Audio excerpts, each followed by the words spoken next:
Good morning, everybody. I'm Robert, and I would like to welcome you back to the Nürburgring. I guess where else would I be, right? But today, or this morning, I thought I would do something a little bit different, and that is to do a lap here in the 720S, but also talk to you about all of the cars that I've driven on track. Now, I'm not going to be able to cover every single car in one lap, I don't think, and to be honest with you, I'm probably going to forget. I've made this little cheat sheet that I have hanging here because I probably won't be able to remember them all without some sort of a list. And I know I was going through Instagram and looking at different pictures and stuff to make sure I had a complete list, and I guarantee you that I forgot some. So if I forget one, mention it in the comments and we'll talk about it. But I think you guys know I'm just a true Nürburgring fan, and maybe more so, I can't tell exactly, a fan of cars. Anything that drives, it doesn't matter, front wheel drive, rear wheel drive, if it's got 40 horsepower, 4,000 horsepower, I think it's just an amazing thing to be able to experience performance cars. And bringing cars to the Nürburgring has actually changed how I use cars even more than I thought it would. All I want to do is literally drive on the track, and that's it. So let's go back and start with some of the cars that I've driven on the track, and we'll talk about them in detail. Audi R8. So I had a V10 Audi R8. It was a really cool car because the emotion was just right up there. It had a 6-speed manual gearbox with a gated shifter, so when you were slamming through gears, it was just clank, clank, clank. It was just so neat, and it was really an experience to drive that car. And it's one that I had a lot of fun with. I actually spent time with Maximus on track, and he did a lot of laps with me in that car, and he got to really enjoy it as well. Later on, I got to drive a Audi RWS, and it was really interesting for me because the V10 that I had the all-wheel drive, and then the RWS obviously didn't have all-wheel drive, but it made me realize that a lot of the things about the RWS you could feel in the front wheel or in the all-wheel drive car. So it was a neat comparison to drive both of those on track. The way the RWS rotated, I think, was even better. And a lot of times you think, okay, rotation of a car on the track, you might think all-wheel drive sometimes, but other times not. And it really opened my eyes to a different type of R8. I really enjoyed that. The next car would be the GT86. Many of you guys will know about my GT86. It's an amazing car, something that we've really built up and done a lot of work with. And it's probably one of my, you're gonna laugh at me, favorite cars to drive on track when I think about it. It's just light, it's nimble, it's fast, it's planted. It's just an absolute blast to get out on track. After the GT86, we've got two Cupras. So I've had a red Cupra, which I've sold, and then now a silver Cupra. The red one was 290 horsepower, completely built with JRZ suspension, cage, seats, etc. And then the silver Cupra that I have now is a lighter build, but it also has upgraded JRZ suspension, brakes, etc. It's an amazing car to drive on track. Very nimble. You can trail brake a Cupra really nice into the corners and rotate it. A lot of fun. And I am a big proponent of the Cupra brand. Really cool. Then you go to the Volkswagen Up. Okay, so you've got the Volkswagen Up. It's a naturally aspirated 60 horsepower little. They're just little, I don't even know how to explain it. They're just so much fun to drive. You just throw them around the turns, and it's a car that you can drive at 10-10, and it looks like you're just cruising because you're not being crazy. So a ton of fun. Then that takes me over to the 458 Italia. The 458 Italia is an amazing car. I think it was a big progress in Ferrari's infrastructure, if you would, in terms of how they built cars, reliability. It was a whole game changer for the brand, and it is a car that I hold very high regard from all of the cars that I've owned. It's something that I think is probably still one of the best sounding. Wonderful car, 458 Italia, an absolute blast on the track. The shifts, the bangs, and the neat thing about the Italia is it's not too fast. Sure, it's got a good bit of horsepower, I think 565 or something like that, but in the grand scheme of things, compared to like a 720, which I'll tell you in a minute, is too fast on the track. So the 458 Italia was a lot of fun. Then we go down to the Golf GTI. Golf GTI is a great car on the track. I will say that it's not my favorite car on the track, but it is a great car. I see it better suited as a more versatile car, daily driver type of thing, with a lot of modifications, suspension, cage, seats, etc. Of course, I'm sure it's absolutely phenomenal. After the Golf GTI, we have an upgraded version of the Up, what we call the Sub 7 Up. It's a car that we built. It was Misha's daily driver for a while, and it was just a fun car that we designed and built just to kind of marketing and have fun with it. And it ended up being a car that you could take out on the track and have an absolute blast with. Next up would be the 488 GTB. I had bought the car new, designed it, spec'd it, everything. I got it, and I just never fell in love with it. I didn't like it for certain reasons. I didn't enjoy how the transmission shifted, etc., but it was an absolutely beautiful car. I did quite a few laps with it on the Nürburgring before selling it maybe 7 months later, and it was a fun car, but it's not a car that I'm going to tell you is remarkable by any means.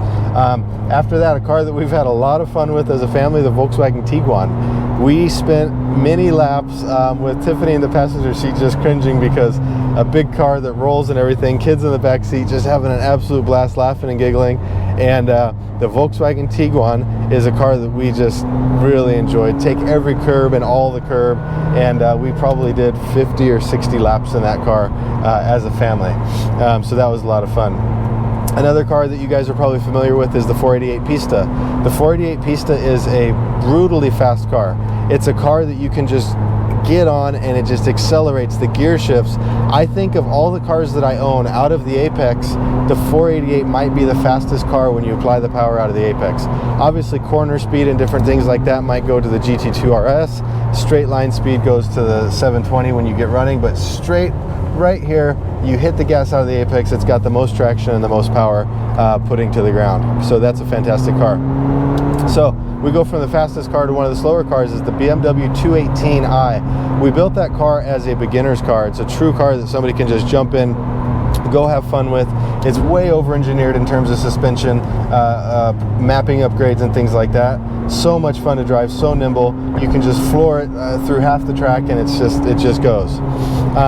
Then we've got the 720S. I think it's obvious I've driven a 720S on the track. Right now I'm obviously just cruising because I need to milk this out. I'm halfway around the track and I've not finished half of my list, so I might need to slow down even more. The 720S is such a fun car to drive. You hear the turbos, you hear the whistling just whooshing and everything like that. And it's almost like a spaceship when you get on the gas. It's just so much fun. So the 720S, let's go from the 720S to the T6 Transporter. We're going to do another lap with Misha in the T6, and that's going to be a fun little lap. But the T6 is a car that I bought, obviously not for the Nürburgring. It's a car that I bought just to take the family on trips with, but we do take it on the track and it's awesome. It's really cool. I'm going to go into a lot more detail in another video, so keep an eye out for that. 458 Speciale. The 458 Speciale is Ferrari in a car. Excitement, gear shifts, high RPMs, naturally aspirated is what we all expect from a Ferrari, and it doesn't let you down. It's a car that you stay on the brakes late, you trail brake, the car rotates, then you get on the gas and the car rotates more. It's just so much fun to drive. It gives you goosebumps just thinking about it. It's a car that I do miss in a sense. It's a beautiful car, but I did sell it and I don't regret it. I haven't looked to buy another one since then, but an absolute blast. McLaren 650S. I've driven many McLarens on the track. The 650S is one of them. Nothing remarkable to state. Very fast car, very capable car, and actually a lot of fun as well. It's got a very good seating position, which leads me to a car that I'll talk about later. E36 M3. I had a blue E36 M3, which I did several laps in. Manual gearbox, naturally aspirated motor, absolute emotional wreck. It's awesome. It's really cool. And that's what really pushed me to build my new E36 project. BMW M2, great car. I think I haven't driven a competition on track, but I think that the competition will make the perfect car for somebody that wants to build a track car. Nimble, smaller, but great power. Our M2, the one that I've driven a lot of laps on, really is a phenomenal car and something that I jump in quite a bit just for fun. After that, I have driven several M4s, whether it be the F82 M4, whether it be completely stock, up to mildly modified, all the way up to my VLN spec race car, which is street legal. So what we have is several different levels of M4. It's a great car from stock all the way up. Obviously my VLN spec car is the most dramatic. It's got unlimited grip. You come into the turn, you turn in, you think, oh my gosh, I'm on the limit. You turn in more and it just turns more. It's a car that redefines what grip is from such a product. It's really, really cool. Then I've got my E92 M3. My E92 M3 is one of my favorite chassis in terms of the way that it rotates and works and operates. I really, really enjoy that platform. I think it's, again, a car that if someone wants to build a budget track car and they can get a used E92, put some suspension on it, and you're going to have an absolute blast with that car. I've got countless good laps and exciting laps in that car. After that, we go to the Supra. The Supra is a car that gets a lot of, you know, fanboyism and anti-fanboyism and BMW this and BMW that. The Supra is a car that did not blow me away. It's my car. I own one, and we've actually ended up doing a ton of work to it because it needed to be corrected. Geometries from factory were not good. You get on the gas. Here, let's send it over the curb again for a picture.